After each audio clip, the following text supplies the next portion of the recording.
kami appointment kami kay Sir JP. Kaya nyo lang sir, may susunod sa inyo. Yan. Welcome. Malagit mo rin ta. Welcome UP Los Baños. Okay, welcome.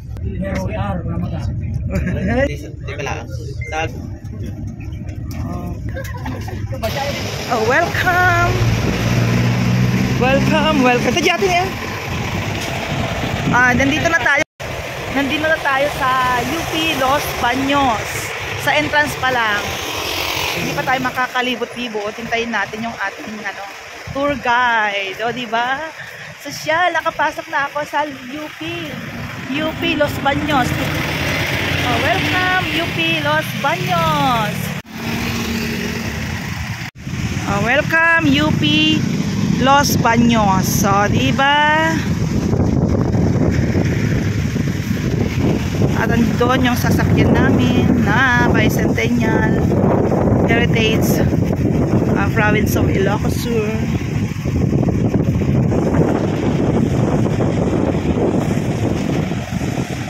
Ayun, punta na daw kami. May iwanan na ako, guys.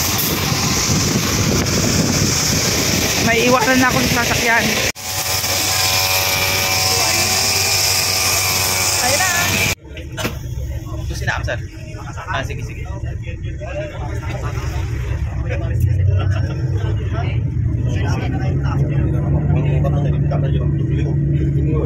Pasok na niya.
Welcome to my vlog. So today guys ay hinihintay natin ang ating tour guide. Nandito na tayo sa Los Baños, Laguna. O, diba? Papasyal-pasyal tayo ngayon guys. Marami pa mga nasa loob ng sasakyan, ayaw nilang lumabas. Mahangin dito, ang ganda ng climate. Ayan, nakapasyal din sa wakas guys. Nakapasyal din tayo. Ayan, habang hinihintay natin ang ating tour guide, kasi lilibot tayo dito for the second time around na pumunta ako dito sa UP Los Baños. Oh, Bugam? Umaga, sir. Pasensya na po ako. Dito ko lang sir po. Hindi po, dito na lang po ako. Gagayad ko po si Piloto. Megan. Galing po kasi ako sa dalawang meeting. So, mukha lang po ako malaki pero isa lang po. Pasok na po tayo.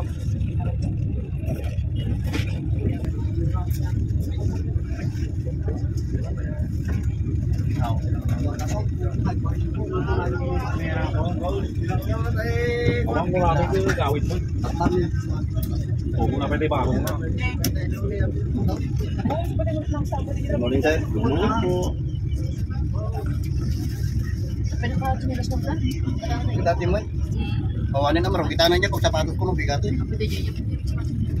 Ano ba rin suot? Inorder ko din shopping. Okay. Pati na gito ulo parang. Sir, dito ka na. Ay, hindi po, dito na lang po ako. Magandang umaga po, ako po si JP. Ako po yung magiging tour guide ng Philippine Rice Research Institute. Wow. Okay? So ano po bang gusto niyo ikwento? Kababalaghan o ano? Okay, ito pong lumang building na ito na nasa kaliwa ninyo. One of the oldest and historical building dito sa UPLB. Dito po nangyari ang liberation of Los Baños. So naging internment camp siya o kulungan ng mga Amerikano at ng mga Pilipino noong panahon ng Hapon. So marami po nakulong at marami pong namatay. Pag marami namatay, ano pong marami? Maraming nagpapakita sa gabi. Okay, so dyan po nangyari yun. Nandiyan pa po yung ginawang tunnel ng mga Hapon. Ang sabi po nila, ang tunnel na pong yun, aliwang po tayo, ay kung dyan ka susuot, ang labas mo na yung Laguna de Bay. Pero hindi na po namin na-explore kasi nakakatakot po baka may sawa na o kaya anaconda na sumalubong sa tunnel. So dito po nangyari yung liberation of Los Baños. Okay, so ito po dinadaanan po natin. Tinatawag po namin itong Pili Drive. Yung mga puno po sa side ng road ay Pili lands. Okay, ito pong nasa kanan natin ng agronomy, horticulture, at saka soil science. Na building, dyan po ako gumraduate, dyan ko po binuo ang aking 4 na taon at kalahati dito sa UP Los Baños. Okay, first time po ba sa UPLB? Yes, sir. Okay, so welcome to UPLB. So, huwag po kayo hiwalay sa amin kasi po ang UPLB po ay 15,000 hectares. So, hindi ko po alam kung saan po kayo pupulutin na makanasin kung kayo po hiwalay. 15,000. Po, ang estudyante po namin ay 14,000. So, nag-iisang hektarya po sila. Hindi po, kasama na po doon ang land grant namin sa Bacolod at land grant namin sa Laguna Quezon sa 15,000 hectares. Ito na po ang Philrice. Hanap ka rin sa ay Caracola na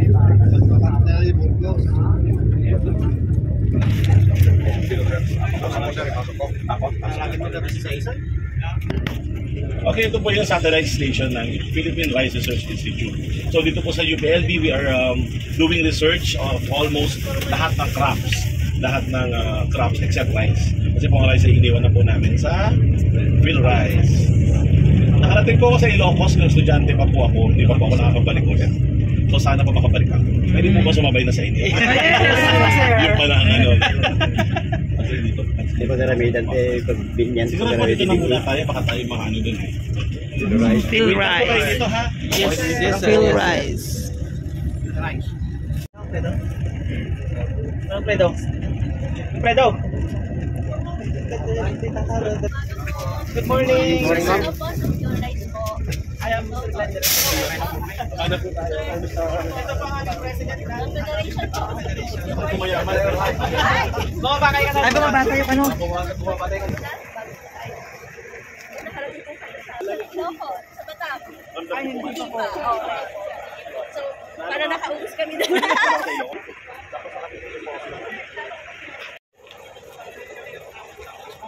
Ito nga guys, ang Philrice ng Los Baños. Dito tayo sa loob ng UP Los Baños guys, sa Philrice. Ayan.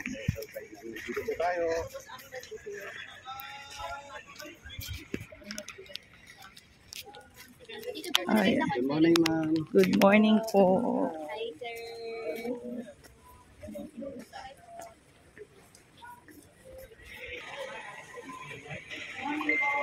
Good morning, ma'am.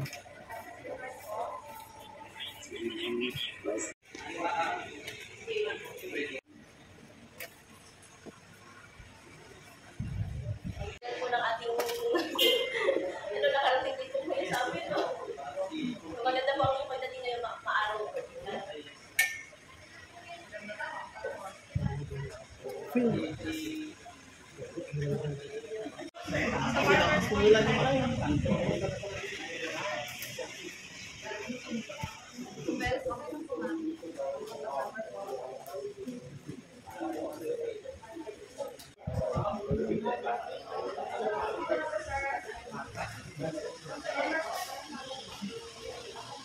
Wow. Ito po.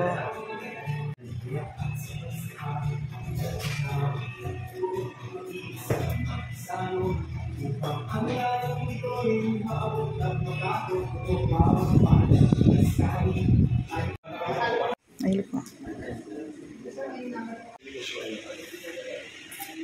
Welcome welcome po sa PhilRise Los Baños. First time po ba ninyo na nakarating dito po sa aming pong station? Second Ayan. So masaya-masaya po kami dahil alam ko po meron po kami station po doon sa norte, pero napili niyo po ang aming lugar para po inyo mapuntahan. Bagamat ito po ay maliit, pero alam ko po ito po ay sabi nga, isa po sa pinagmamalaki namin, ito po yung kauna-unahan na station ng PhilRise na naitatag bago pa po magkaroon po from Luzon, Visayas, and Mindanao. So welcome po sa aming pong PhilRise. So para po mas maunawaan po ninyo ang aming po mga ginagawa po sa PhilRise. So sino ang PhilRise? Nais ko po panoodin niyo po ang ating pong video presentation po para po mas kaunawaan natin.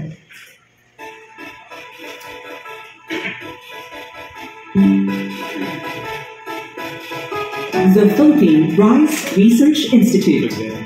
For more than 30 years, PhilRice has been developing high-yielding rice varieties and cost-reducing technologies so that farmers can produce enough rice for Filipinos.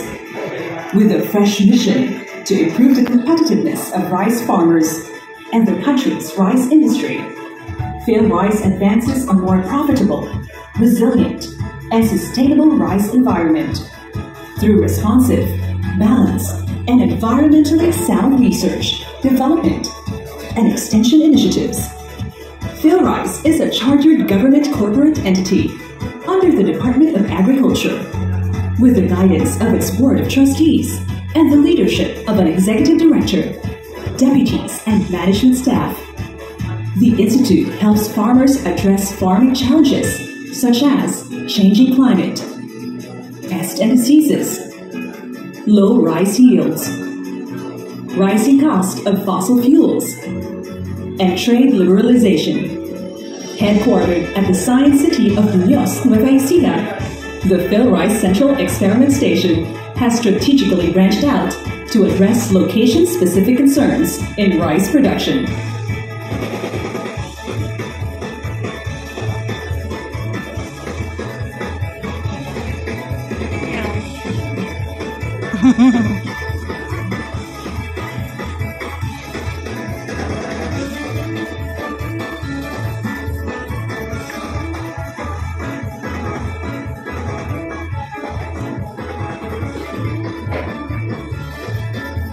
As guided by its core values, PhilRice also partners with renowned national and international research institutions, the academe, and private and civil society organizations to step up its initiatives and reorient its R4D directions. Envisioning a rice-secure Philippines requires the following.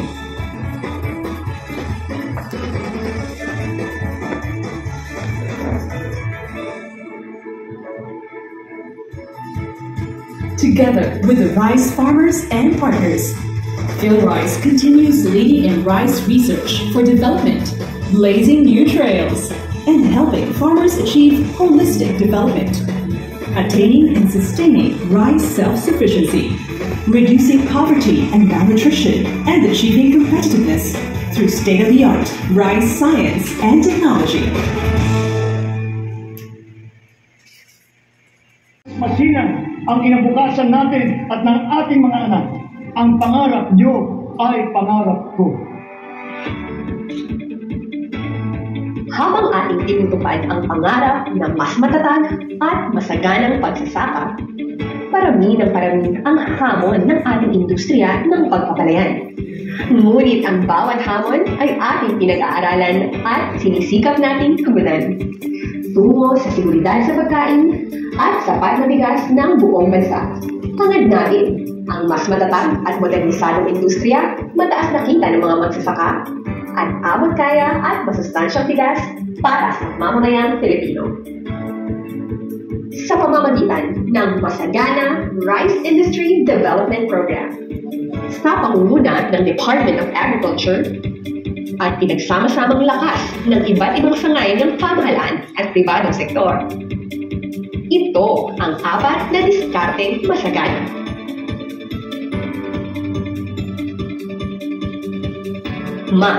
Matatag. Magtulungan upang mapatatag ang kakayanan ng magsasaka na umangkop sa pabago-bagong klima at mapataas ang kanyang ani. Iakma natin ang planting calendar para maiwasan ang mga bagyo. Mas patataasin natin ang produksyon tuwing tag-araw na taniman at tulong ng irigasyon, balansing pag-aabono, palay check, at iba pang teknolohiya. Papalawakin natin ang kabuhayan ng magsasaka maliban sa pagtatanim ng palay. Sa sama-sama. Pagbubuklod ang sagot, hindi pagbubukod. Magsama-sama bilang farm clusters ang mas maraming magsasaka sa bawat munisipyo nang makatipid sa gastos, maabot ang target na ani, at mapalakas ang bargaining power. Kung dati kanya-kanyang proyekto ang mga ahensya ng gobyerno, ngayon, sisikapin natin pagtagpuin ang mga ito para mapalawig at mapalakas ang epekto ng ating mga programa sa iba't ibang komunidad. Ganado. Ating ibalik ang gana sa pagsasaka. Mula sa nakasanayang pagtatanim, tutulungan natin ang mga magsasakang maging negosyante rin sa maayos na rice value chain na aakit din sa mga kabataan na lumahok sa agrikultura. Dito, palakasin natin ang partisipasyon ng mga magsasaka sa pindang buklod ng mga yugto ng pagdadagdag ng halaga o value adding mula sa produksyon ng palay hanggang sa bigas sa merkado at kanin sa hapagkainan, pati na ang pagproseso ng iba pang produkto mula sa palay at bigas. AAA ang approach: agricultural production, agribusiness, at agro-industrialization. Nagawa na ito sa PIDIG Ilocos Norte, na kung saan ginawang kooperatiba ang mga irrigators associations at pinagsama-sama ang mga government interventions. Dahil dito, nakabuo sila ng Palay Buying Center, rice mill, warehouse, at marami pang marketing services. Kaya rin ito ng bayan. Napapanahon. Precision is key for efficiency. Kaya natin ito sa tulong ng napapanahong diskarte, digital transformation. Sa pamamagitan ng digital technology, mas maraming magsasaka ang maka-access ng impormasyon, teknolohiya at iba pang serbisyong makatutulong sa pagsasaka. Sa pamamagitan ng big data analytics, mas gagawin natin efficient ang pagpaplano at implementasyon ng mga programang pagsakahan ng DA. We will promote the adoption of smart agri-technologies. At syempre, ihahanda natin ng ating mga specialists, trainers, at farmers sa paggamit nito. But these would only work if we will converge, cooperate, and coordinate. Let us unite in transforming Philippine agriculture and embracing a new generation of Filipino rice farmers. Malaki ang hamon, pero kakayanin natin basta may pagkakaisa at puno ng pag-asa tungo sa bukas na masagana.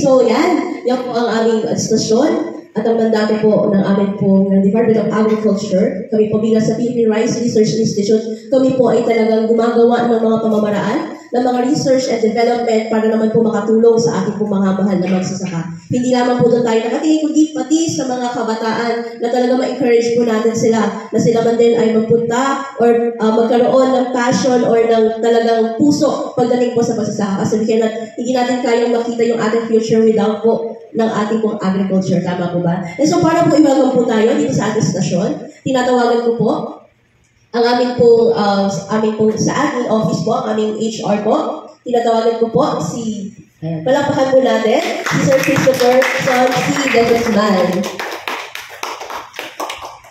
Good morning po sa ating lahat. Good morning, sir. Magandang umaga po. Welcome po sa PhilRice Los Baños.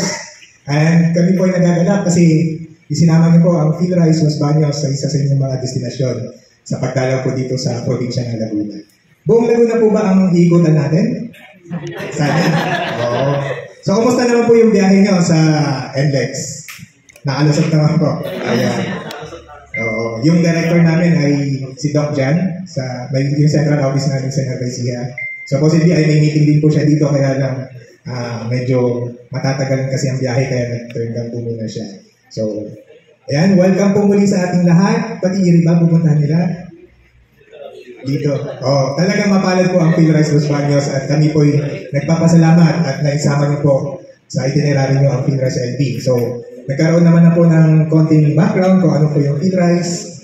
At ang PhilRice po ay meron din po tayo sa bandang Ilocos, no? So, baka napuntahan na po ng mga isang kasamahan natin sa mga ano. Ayan. Sa Nueva Ecija, nakapunta na rin po. Muñoz. Ayan. So, ako po ay nakatasan na magbigay ng opening. So, magandang umaga po kay SBM Glenn Derecho. Good morning, sir. Kay Chairman Wilfredo Escobar. Magandang umaga po. At sa po ng mga kasamahan. Sa lahat po ng bumubuo ng Burgos Federated Farmers Association, welcome po kayo dito sa PhilRice Los Baños. Enjoy your stay. And yun, binayaan po tayo ng magandang panahon. Naway maging ligtas po ang inyong paglalakbay sa inyong mga pupuntang ibang lugar at kayo na rin po, gabayan din po kayo sa inyong pag-uwi. So, na-imbag nga aldaw kadayo ang aming kakabsat.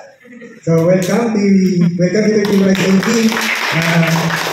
Mag-ingat po kayo sa pag-uwi at enjoy niyo po lahat ng pupuntahan. At syempre, take note po natin yung mga natutunan natin. And mahalaga, i-share po natin sa mga kasamahan natin na hindi nakaka-access o kulang sa access sa mga information technologies. At maganda po kasi yung naibibigay natin yung ibang mga natututunan natin. So yun lang, yamang kami nga po binisita yung dati PhilRice LP. So, ingat po at maraming salamat. Welcome po kayo. Maraming pong salamat, Sir Chris. So marami po kayong mga kausap dito sa amin sa paligid. Kung makikita niyo po ang mga sikaw namin, ay kaparehas po halos na yun. Di ba ba? Okay! Marami po salamat, Sir Chris. At ngayon naman, para mas maunawaan po natin, ano po yung mga plano po ng PhilRice Los Baños? Ng buong PhilRice po, para po makatulong sa ating mga farmers. So pinapakilala ko po sa inyo ang aming po pinaka-head po sa aming po development. Ayan, so isa po siyang soil scientist. Yan, doctor po ng soil. So tinatawagan ko na po si Dr. Michelle C. Kimbo. Ayan, so magandang umaga po sa inyong lahat. Good morning. Parang inaantok yan. Good morning. Kung ba kayong nagbiyahe?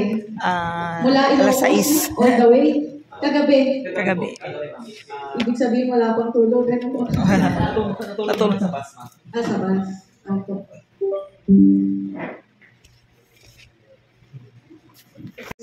So from 2023 to 2028.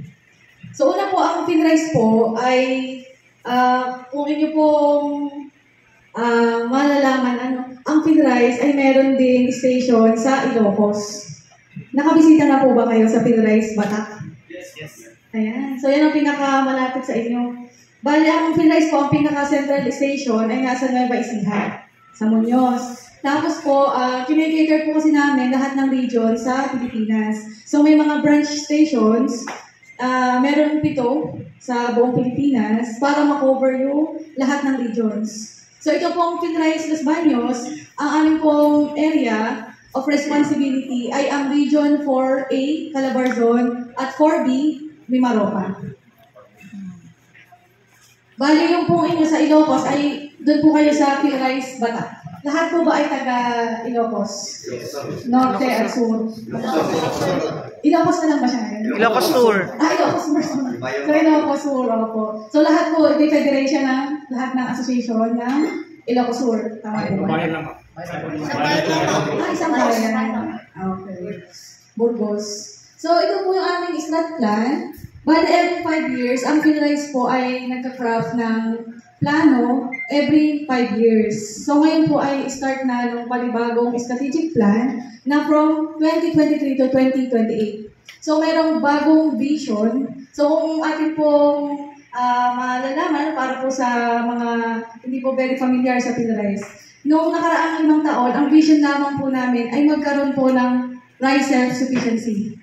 Maatin yung stable rice supply. Pero ngayon po, tinitingnan na rin namin yung buong komunidad, rice farming community, na hindi lamang magkaroon ng sapat na supply ng bigas, kundi maging prosperous. Mas kumita. So, hindi na lamang ang produkto ay yung pallet bigas, kundi ano pa bang ibang rice-based products na pwedeng pagkakitaan ng mga farmers. Para po, hindi na lamang po tayo yung ating sinasabi na ang farmers ay nagpo-produce lang ng palay, ibinebenta sa trader, tapos na. So dito po gusto natin na ma-level up po ang ating mga rice-based farming communities na mag-engage sa enterprising, agro-enterprise. Ano po, mag-business. So yun po, ang kabuuan po, ang PhilRice po ay isang research and development institution. Pero pinapalakas na rin po namin na hindi na lamang sa research, kundi i-extend namin, no? Extension. Ano ba yung mga mature technologies na meron na tayo sa PhilRice? At yun po ay maidala sa ating, sa ground, sa ating farmers, na magamit nila yung mga technologies na yon. Para po makita po yung magandang resulta sa kanilang produksyon ng palay at syempre sa kanilang income. So, nandito po yung core values at attributes ng PhilRice as a whole. Dito naman po, makikita ninyo na nakalagay lahat po ng mga programa, lahat ng mga proyekto, yung sinasabing flagship programs. Merong 3 flagship programs. Ito po ay ibig sabihin kung ano po yung isinasagawa sa central station, lahat po ay isinasagawa din ng lahat ng branch station sa kanilang mga assigned na regions. So, meron din sinasabing area-based. So, dito sa Los Baños, kung ano po yung nakikita namin na problema dito sa regions 4A and 4B, yun po yung ina-address namin sa pamamagitan ng projects o research and development projects. So, lahat naman po ito, ang pinaka-goal in terms of outcome, ay magkaroon po ng improvement sa productivity ng palay at syempre sa income ng ating mga magsasaka. Yung ating mga consumers, tayo pong lahat, consumers din tayo ng bigas, magkaroon tayo ng access sa bigas na affordable, safe, ibig sabihin yung safe na hindi makakasama sa ating katawan, at syempre, nutritious. So, pag sinabing nutritious, hindi na lamang yung milled rice, nandun din yung promotion natin ng brown rice, ng mga pigmented rice. Ito yung, sabi nga, sagot sa ating mga sakit. Kasi nandyan yung mga antioxidants, yung mga sustansya. Sino po nagko-consume na ng brown rice? Yun. Mga healthy pa po kayo. Yung mga health conscious, lalo na dito po sa National Capital Region, malaki na po yung demand sa mga ganitong bigas, yung brown rice. Na di ba, pag brown rice, kahit naman anong varieties, basta hindi lang tatanggalin yung pinakang darap, yung coating niya. Parang kumbaga, pag sa milling, single pass lang siya. Yung brown rice na siya. Very healthy. Ano po? At syempre, ito na ang gusto natin, magkaroon ng stable na supply. Hindi lamang sa bigas, kundi yung seeds. Diba, para sa ating mga farmers. So ito, i-discuss ko po isa-isa. Ano ba yung 3 na flagship program? Yung flagship, yun po yung ginagawa po namin sa lahat ng stations. Una po doon, yung rice seed system. So yung rice seed system po, ang goal po niya ay magkaroon po ng sapat na supply ng seeds. Ano po, hindi lamang inbred seeds, pati yung mga seeds for special market. Yun na nga, yung mga pigmented rice. At syempre, yung hybrid rice. Lalo na yung public hybrid. Kilala niyo po ba kung ano yung mga public hybrids? Yung M20, Mestizo 20. Yan po ay na-produce ng PhilRice. So, yan yung sinasabing public. Siguro dahil hindi siya masyadong available sa market, kaya yung mga private hybrid ang nagagamit po nito. So, ang intention din po nitong program, yung mga seeds ay ma-deliver on time. At syempre, yung purity. Yun din yung isang concern, di po ba, na hindi puro yung bigas, yung palay. So, dito po, i-address po yung mga concerns na yun. At syempre, yung availability ng seeds. Yan. Magaya po na nabanggit ko, ito po ay hindi lamang PhilRice ang magsasagawa. Bali dito po ay kaakibat o katulong natin yung iba pang ahensya. Nandyan yung BPI, nandyan yung National Rice Program, yung RCEP, na yung mga farmer, seed growers, co-ops, even po yung mga private sector. So, ito po yung rice seed system framework. Ito.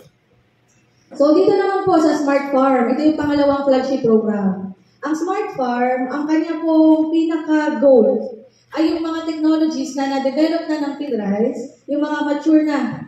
Halimbawa, yung mga sa varieties, yung sa nutrient management, yung mga tools kagaya ng MOPE, ganyan. O pagdating sa pest, meron din tayong mga technology sa weeds. lahat ng ito ay maibaba sa mga farmers na para magamit po nila. Ano po? So may dalawang projects ito, yung integrated crop management at yung digital transformation. So ang gusto rin natin dito, magamit yung technology na, di ba, talagang tayo ay more on cellphone, digital applications. So para natin gagamitin ito para mas ma-improve natin yung ating pagsasaka. So ito para sa mga agricultural extension workers and even sa mga farmers. So yung pala-check, magkakaroon na yan ng digital application. So, mas magaguide na kayo pagdating sa planning, pagdating sa scheduling, sa mga pagpapataba, lahat yung mai-record yung through that app. At syempre nga po, yung technology scaling, paano natin mai-spread yung technology? So, sa pamamagitan ng mga technodemo na malawakan, ito po hindi lamang din sa magsasagawa, kundi makikipag-ugnayan po sa mga provincial offices, at saka sa iba pa po ahensya na makakatulong para ma-address ano ba yung inyong problema sa inyong lugar. So, package of technology na location specific. Kung ano po ang kasalukuyang problema sa inyong lugar na inyong kinakaharap, yun po yung akmang teknolohiya na hopefully maibaba po sa inyo through this program. At yun naman po pangatlo yung RICE-BIZ. Rice Business Innovation System. So, dito naman po ang goal ay yung ating mga magsasaka maging businessmen. Yun lang, yung pagaya ng sinabi ko kanina, paano tayo maglalagay ng value adding doon sa ating produkto. So, kung yan ay palay, halimbawa, ang inyong estado ay kayo ay pagka-harvest, benta na. So, sa isang mga asosasyon, yun po yung aming tinatap, yung cluster. Pagkakain na rin kasi ang ngayon, di ba, yung clustering. Kasi hindi na siya talaga magkakain ng solo-solo. Pinakamaganda yun yung cluster, mag-engage kayo, ano ba ang kapasidad ninyo? Ano ba ang mga makinarya na meron kayo? Meron ba kayong milling machine, may drying facility? Kakayanin nyo ba yung mill drives? And then kung magbe-venture kayo sa mga pigmented rice and brown rice, ito kasi yung may demand. So through this program, ma-assist yung mga clusters, mga farmer association, na ma-link sila sa market. Kasi yan na nga po, nagiging problema, meron kang production, pero hindi mo naman maibenta. So dito, i-maximize natin pati yung online selling through yung mga social media platforms sa pagbebenta. At syempre, paano ba natin siya ipapackage ng maganda, packaging, labeling, bukod dun sa market, market linkage, para rin kayo i-train na magkaroon ng kalidad yung inyong produkto. Halimbawa, gagawin natin siyang GAP certified, yung Good Agricultural Practice, para pwede na rin siyang pang-import o pang-export. At syempre, hindi nyo hinahanap ng mga institutional buyers na gaya ng mga restaurants, supermarkets. IDT ko na. Yung meron bang quality yung inyong produkto. So, yun po yung sa RICE-BIZ na assistant sa mga farmer association para mag-engage sa enterprising, para may market yung produce, para maging sustainable yung business na inyo pong gagawin. Yan, meron po siyang 3 components. Ito na po yung mga na-discuss ko na patungkol sa paano ba siya tatakbo yung programa. Mula dun sa marketing, sa paggagawa ng business plan. So, napakahalaga po niyan. At yung market linkage. Pagdating sa special programs, itong RCEP, ito kilala natin. Lahat po ba dito ay RSBSA registered? Opo, ito po pala, merong announcement ang RSBSA, ang DA. Ang sabi nila, kahit daw wala kang pagmamayaring lupa, kahit po kayo maggagawa lamang, pwede kayo magpa-register. Ini-encourage na lahat ay magpa-register. Kasi yung mga intervention, yung mga subsidies, dapat laging titignan kung kayo yung naka-register doon para ma-avail niyo po yung subsidies na yun. So, sabi nga po din nila ay kung pwede ikalat na po yung information na yun kasi napakaunti nang nagpapalista. So, lahat, pwede kahit wala kayong sariling lupa, kahit kayo ay manggagawa lamang doon sa bukid, pwede kayong magpalista sa munisipyo. So, yung RCEP, di po ba, ito ay national program. Sa 10 billion na fund every year, 3 billion ay binibigay sa PhilRice. Para sa seeds at para sa extension o training. So, yung seeds po na nare-receive po ninyo, ayun po ay through PhilRice initiative. Kung baga yung pondo na ibigay, nililink namin sa seed growers at kami rin po yung sa logistics noon para madala po sa inyong mga lugar. So, yun po yung programang RCEP na hopefully din magtuloy-tuloy pa. Dahil nakita naman kung gaano naging contribution niya pagdating sa improvement ng yield. Kasi yung paggamit pa lang ng certified seeds, meron ka ng additional 10%. Additional 10% na increase kung sa dati yung, ikukumpara sa dati yung seeds na ginagamit o yung mga good seeds. Yan. Ito naman yung malusog rice. Okay? Popularly known as golden rice. So, ito po sa ngayon ay nandun na tayo sa seed production. Malawakang seed production para po maging available sa market. So, ano bang special sa malusog rice? Meron po siyang vitamin A. So, through genetic engineering, yung gene na beta-carotene ay inilagay doon sa bigas, sa composition ng...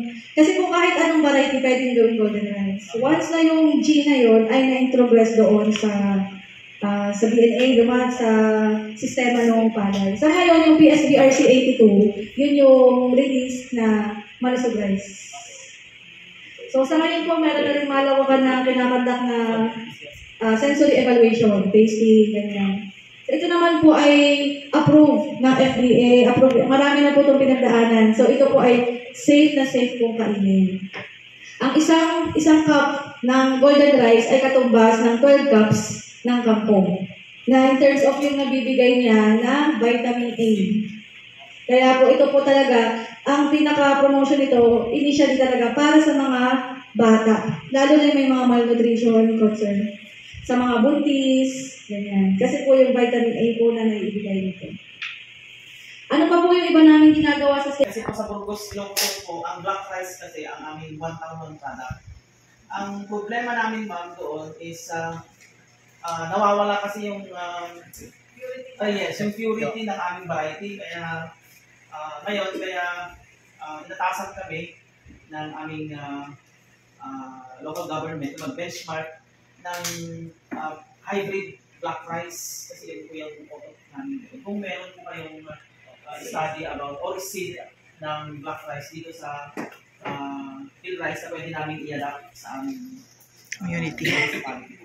Okay po. So, dito po sa amin, hindi po kami nag-breed. Pero meron isang field rice station na nag-increase at nag-purify ng mga pigmented varieties. Yun yung field rice negros.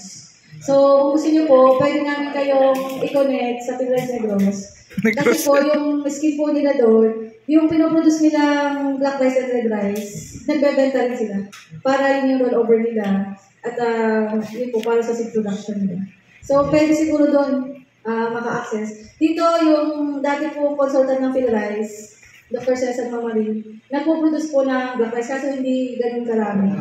Hindi ganun karami. Yun din ang problema natin doon ba? Kasi walang masyadong maraming seeds kasi na pinamimigay sa mga farmers. Gumawa ng, kaya yung LD namin, most especially yung Sangguniang Bayan namin, Vice Mayor namin, binit niya yung mga farmer leaders at binigyan niya ng proportion, yung parang allocation, portion ng kanilang land upang taniman ng black rice. Ang naging problema na na-identify namin ma'am, wala kaming purified na. Yeah. So, sige po, pwede siguro yun ang pag-umpisahan ninyo. And then, once na naitanim nyo na, lagi kayong mag-aalat ng portion of the field na yun yung iro-rolling ninyo. So, alam niyo naman kung ano talaga ang itsura niya from the dahon hanggang sa itsura ng butik. So, hindi naman lahat kailangang puruhin. So, isang portion lang ng area para maliit lang, kaya i-manage, lagi nyo i-purify. Kasi yun nga po, dahil lalo na kung yung inyong area ay ngayon, magba-black rice sa susunod, di ba yung mga drop seeds? So, yung nagiging source na impurities. So, ganun po, mag-purify. Once na makakuha kayo ng pure na seeds, inyo po laging pupuruhin. Para hindi mawala yung padras yung concern. So, paano po yung proseso na gagawin natin para makapag-acquire kami ng purified na seeds? Ay, i-connect ka na ng... I-connect ka nga sa Negros. Ito yung contact number siguro. Si Dr. Alvin Hanan. Thank you po ma'am. Kasi po ma'am, that is for future legislation kasi ang Sangguniang Bayan namin para sa funding requirement ng meron po. Oo. Kasi kailangan lumaan sa legislation for the funding. Yes, okay. At syempre, yan yung magiging ano niya, di ba, business niya. Kahit totoo po na napaka, kung titignan niyo na lang sa Shopee, tignan niyo doon yung black rice. Makita niyo napakadaming sellers, and then yung kanyang presyo ay napakaganda. Very encouraging. Kaya kung yung 1,000 na product hindi lang doon sa inyong town, pwede niyang makakarating sa buong Pilipinas. So, pwede din kayo makipag-coordinate with Philrice Batak. Actually, ako na isabi ko rin dito. So, Philrice Batak, pwede nyo rin po may approach, baka matutulungan din kayo din sa pag-access po naman. Kasi baka sa labas niya, baka meron din. So, kung pinakamalapit sa inyo yung Batak, pwede nyo po lang. Pero pinakamaganda sa SES, so makakapunta po kayo ng news. Ano yung mga pinakamagandang variety na available po ngayon sa area ninyo na pwede namin i-adapt? Bukod po sa RCEP varieties, yun din po yung mga existing na pinamimigay ng RCEP. Hindi ko lang po sure, pwede ko mag-inquire dito kung mayroong available na parang hindi common sa inyo. Sige po, i-coordinate din kayo. Pero normally po dito, ang preferred varieties ay yung D218, 216, meron din 508, Studio sa gitag-titik mo. Titik mo. Ang RCEP varieties. Question. Oh, dapat ka na question nyo, Apo.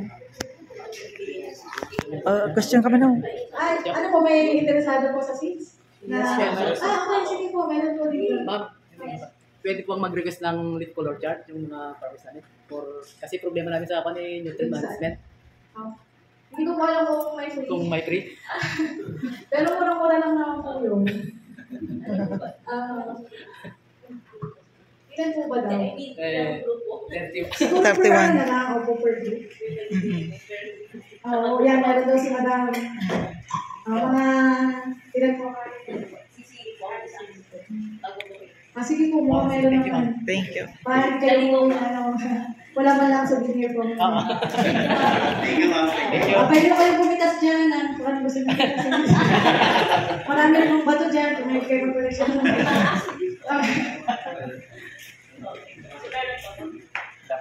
Question. Pwede na ko kayo masyado. Ay, okay. Masyal na tayo. Feedback. Okay. Thank you. Thank you very much. Nakapag-picture naman ano to? Photo op po lang. Photo op. Photo op po. Sana po na labas po kayo.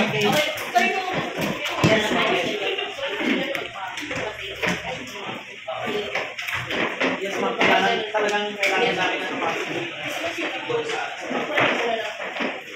Kasi maraming gusto magtaniman, kaya lang marami din nawawalan ng gana. Kasi parang ang sabi nila kumapapayag.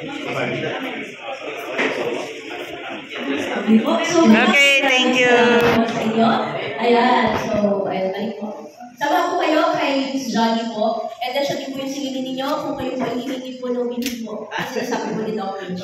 Ayan po. So, thank you, ma'am. Thank you. Picture po na tayo. Opo, sige po. Salamat. Bago kayo makaani. So, bago po nagtanim po ng palay, another po na pwedeng pagkakitaan habang wala pa po yung ani sa palay. Okay. So, ito po yung herbal box. So, mostly yan po ay mga medicinal plants. So, isa rin po kasi yan para mag-comfort kasi ng kaso. At pwede rin po kasi magkakitaan. Yan po ay green tea, pandan, taragot. Ito po ay protocola, aloe vera, Insulin plants. ito po yung may pulang Dragon. Pandan. bulaklak. Pwede pong panigang. Ito po yung Italian oregano. Spicy. Lagundi. Plus po, dito naman po sa aming kubo. Kasi ayan, dito po sa aming mini kubo. So, yan po. Dito po meron na siyang body. Ayan po ay talagang pinatubo namin para po tumibay po kasi yung nipa. And then parang meron na rin pong aesthetic na design. Ayan. Tapos po mostly ang nakatanim po dito sa kubo ay mga herbs. So, different kinds of basil. So, meron tayong Thai basil, lemon basil. Meron din tayong sweet basil. So, yan yung usually mga nilalagay sa pesto, sa pasta. Ayan. And then meron din po kami itatanim na patola. Ayan. And to, meron din pong mga talong, seedlings, papaya. Rosel. Ayan po, meron po kami available na 4 na seedling ng Rosel sa interested. Ayan po siya. And then dito po ang gulayan. So, yan yung mga gulay po namin, kangkong, sili, may luya din po dyan. Kataka. Dahon ng sibuyas. Then dito naman po sa inyong likod, yan naman po yung mga gumagapang. So, yan ay sigarilyas, Gumagapang. ayan po. And then po, para naman po about sa palay, yes po sir. Patola po yan. Mabango po. Iba po siya. Iba po yung patola natin sa Ilocano. Yung patola po nila dito yung makinis. Yung wala po. Sige. Ganito lang po siya. Wala po siyang galing bango. Hindi po siya masyadong ano lang. Dapat ito kakagyan eh. Taraga. Tapos ibibigay ko po ito kay Kuya Gab. Ayan, i-face ko po sa inyo si Kuya Gab. Para po. Ay, thank you po, sir. Ayan, ito po ay azola. Ayan po, yan ay maganda pong source ng nitrogen sa palayan. And then ginagamit po namin siya sa vermi. Pwede rin po siyang pakain sa baboy, sa manok, at saka po sa tilapia. Ayan, so, para naman po about dito sa setup natin sa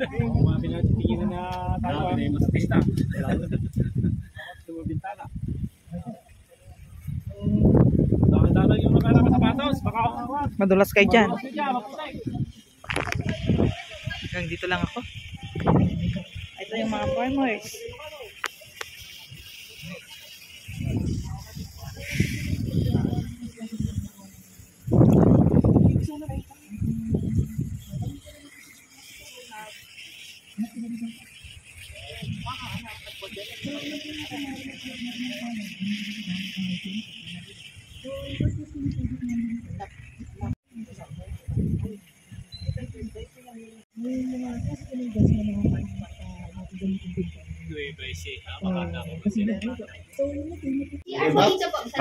Nabasa ka bari mo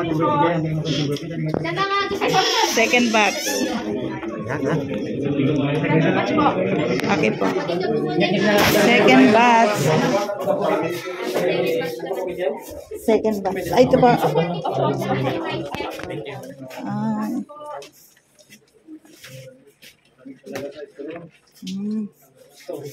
Storage zone.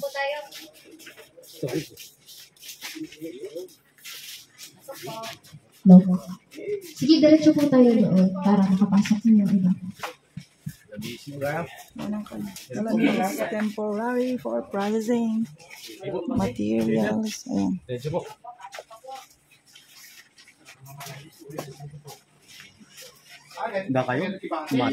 Finalize. At magpapansin niyo po, meron po tayong dalawang air conditioning unit na para ano po yung temperature dito, mapanatili sa 18 to 20 degrees Celsius. Tapos dyan po sa likod ni tatay, meron po tayong dehumidifier para ma-maintain naman po yung relative humidity. At ito po, may recorder po tayo dyan na nagsasabi kung tumataas ba o bumababa yung temperature dito sa loob. Dito po sa ating cold room, ito po yung una nyong makikita. Ito po yung sinasabi ko kanina na seed file.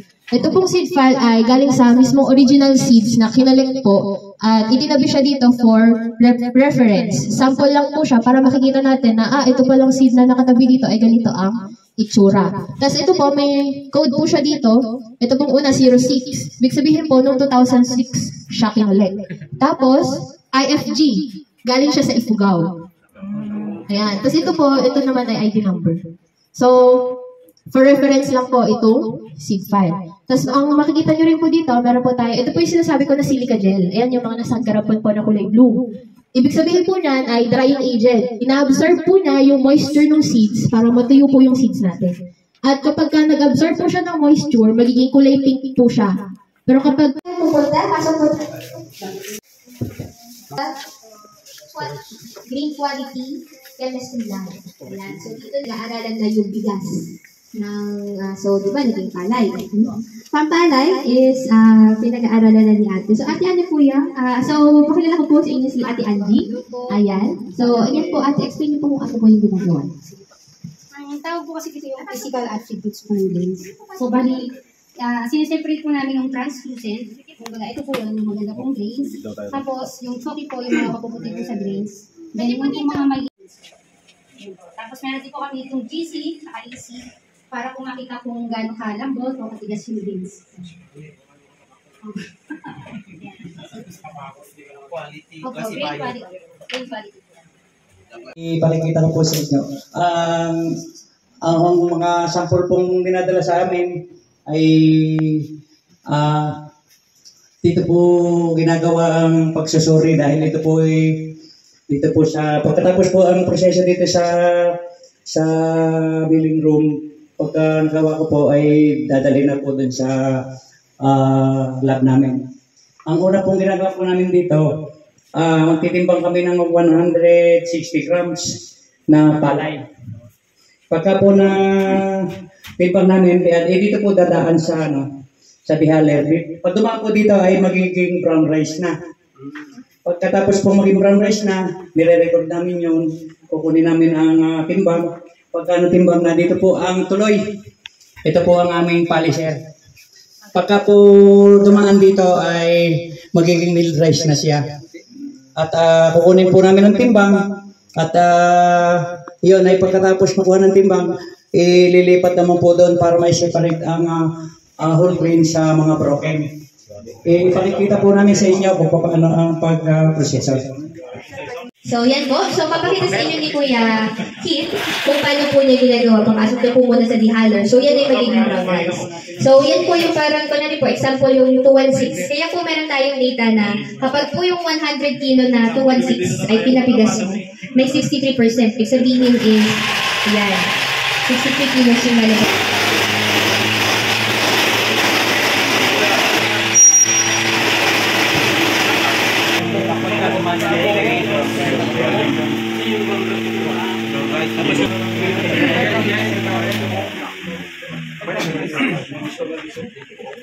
Ayan. Sige po, dito po, vlog back. Kasi pupunta nyo na yung brown rice. So, yun yung unang... So, ayan. Then, after po doon, magiging milled rice na siya. Yan na yung puti. So, ito sa pinakamaputing ibigas ay M20, Mestizo 20. Yan, isa sa mga nakita kong maputi. Polisher naman yun. Tama ba, Kuya Kim? Yung tinatanggal dun sa yung dara, kaya siya nagiging, yung brown rice. Opo. Gas, yun yung wala siyang ganong putol-putol. Ayan, pinapakita sa inyo ni Kuya Kim. Yan. Pagdaan po dito sa, ito po yung pansahod. Pag umikot na siya, babagsak na po dito yung mga draw. Tapos yung may iwan dito, yun po yung mga head rice. Head rice, yun natin na premium rice. Di po ba? Kasi yun yung puro buo. Tapos po yung mga broken, yun yung pagkod.